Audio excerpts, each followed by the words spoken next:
আসুন আগামী দিনে বাংলাদেশে ইসলাম বিজয়ের জন্য, দাঁড়িপাল্লা মার্কা বিজয়ের জন্য, দাঁড়িপাল্লা প্রার্থীর বিজয়ের জন্য যে গণজোয়ার সৃষ্টি হয়েছে, সকলকে সেই গণজোয়ারে অংশগ্রহণ করে জামাত ইসলামীর প্রার্থীকে ফেব্রুয়ারি মাসের নির্বাচনে বিজয়ের মাধ্যমে আমরা যে যেখানে থাকি না কেন দাঁড়িপাল্লা মার্কার প্রার্থীকে বিজয় করে ইনশাল্লাহ আমরা ঘরে ফিরে যাব।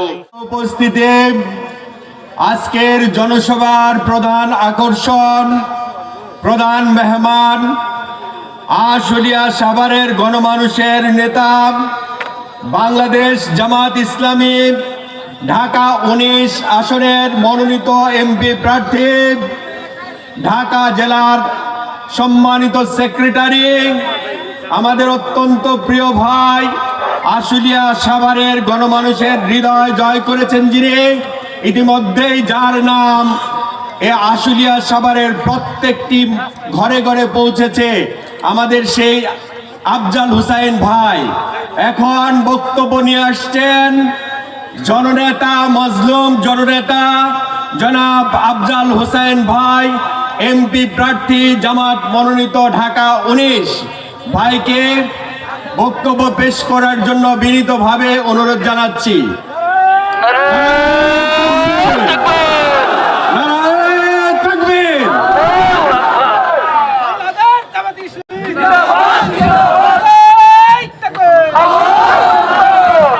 আসসালামু আলাইকুম ওয়া রাহমাতুল্লাহি ওয়া বারাকাতুহু। আলহামদুলিল্লাহি রাব্বিল আলামিন ওয়াসসালাতু ওয়াসসালামু আলা সাইয়্যিদিল মুরসালিন ওয়া আলা আলিহি ওয়া সাহবিহি আজমাইন।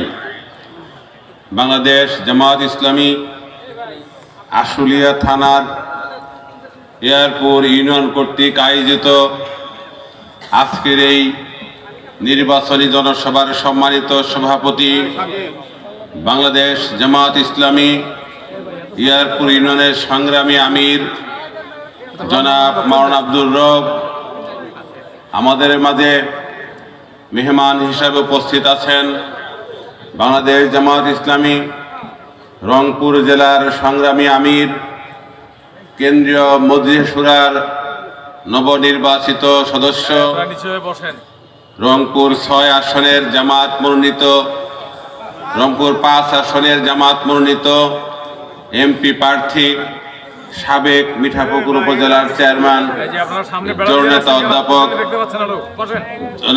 গোলাম রাব্বানী উপস্থিত আছেন। রংপুর থেকে আগত রংপুর জেলার সংগ্রামী সেক্রেটারি উপস্থিত আছেন আমাদের মাঝে। রংপুর থেকে আগত বিভিন্ন মেহমানবৃন্দ উপস্থিত, এয়ারপোর্টবাসী, আল্লাহ তাআলার শুকরিয়া আদায় করছি যে মহান রব্বুল আলামিন আমাদেরকে একটি সুন্দর পরিবেশে আজকে এখানে বসে ইসলামের জামাত ইসলামীর দাঁড়িপাল্লা মার্কার কথা আমরা বলতে পেরেছি। যে মহান রব্বুল আলামিন আমাদেরকে এই সুন্দর পরিবেশ করে দিয়েছেন, সেই মহান রব্বুল আলামিন দরবারে শুকরিয়া আদায় করছি আলহামদুলিল্লাহ। যাদের জীবন, যাদের রক্ত, যাদের হাত, যাদের পা, যাদের চোখ, যাদের রক্তের বিনিময়ে 24-এর ছাত্র আন্দোলনে আজকে আমরা স্বাধীন বাংলাদেশে কথা বলতে পারছি, সেই সমস্ত ভাইদের জন্য আমরা আল্লাহ তাআলার কাছে উত্তম প্রদান কামনা করছি, আল্লাহুম্মা আমিন। সম্মানিত ভাই বন্ধুগণ, আপনারা অনেকক্ষণ যাবৎ গরমের মধ্যে বসে আছেন। আমি মৌলিকভাবে সংক্ষিপ্তভাবে একটি কথা বলেই আমি আপনাদেরকে আর কষ্ট দিতে চাই না।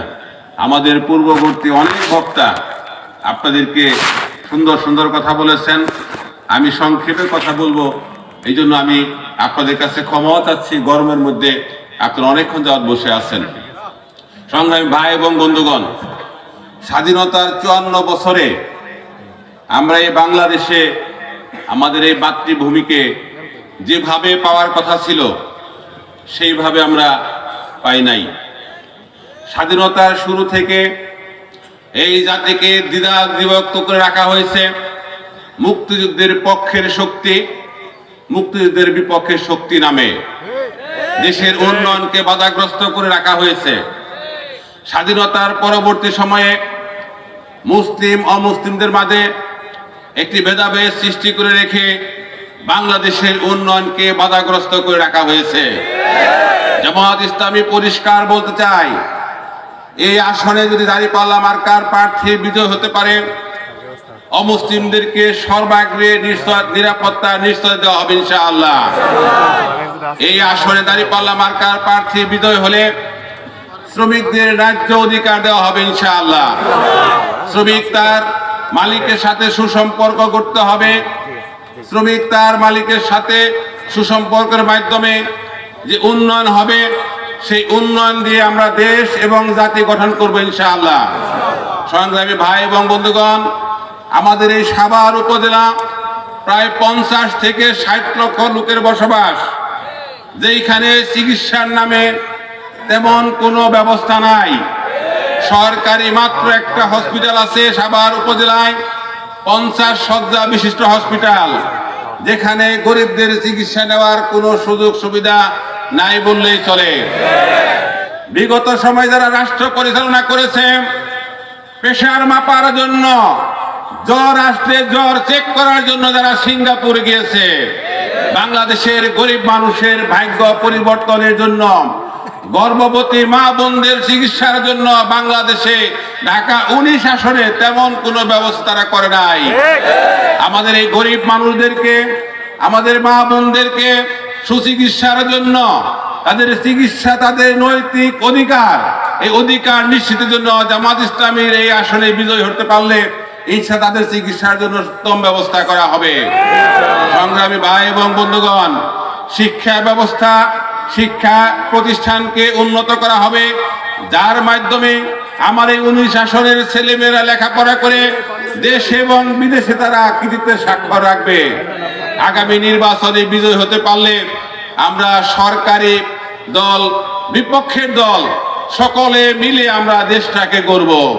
জামাত ইসলামের মূল স্লোগান হচ্ছে, এসো একসাথে গড়ি বাংলাদেশ, এসো একসাথে গড়ি বাংলাদেশ।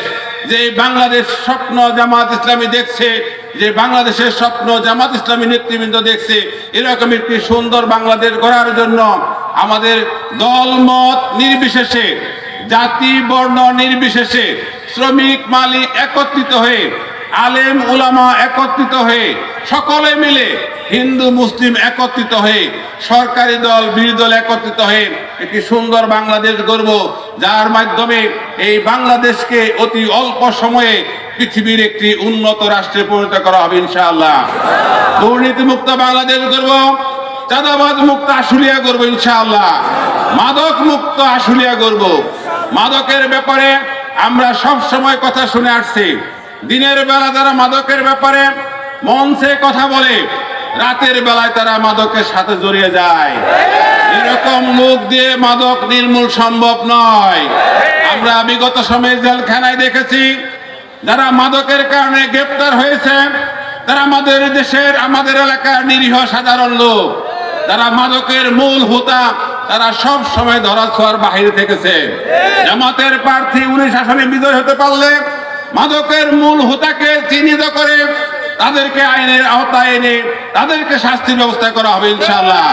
তাই আসুন, আগামী দিনে বাংলাদেশে ইসলাম বিজয়ের জন্য, দাঁড়িপাল্লা মার্কা বিজয়ের জন্য, দাঁড়িপাল্লা প্রার্থীর বিজয়ের জন্য যে গণজোয়ার সৃষ্টি হয়েছে, সকলকে সেই গণজোয়ারে অংশগ্রহণ করে জামাত ইসলামীর প্রার্থীকে ফেব্রুয়ারি মাসের নির্বাচনে বিজয়ের মাধ্যমে আমরা যে যেখানে থাকি না কেন দাঁড়িপাল্লা মার্কার প্রার্থীকে বিজয় করে ইনশাআল্লাহ আমরা ঘরে ফিরে যাব।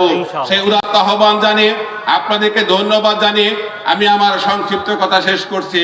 আবার কথা হবে, আবার দেখা হবে কোনো একদিন, সেই আশায়, সেই প্রত্যাশায় সবাইকে ধন্যবাদ। আসসালামু আলাইকুম ওয়া রাহমাতুল্লাহি ওয়া বারাকাতুহু। ধন্যবাদ।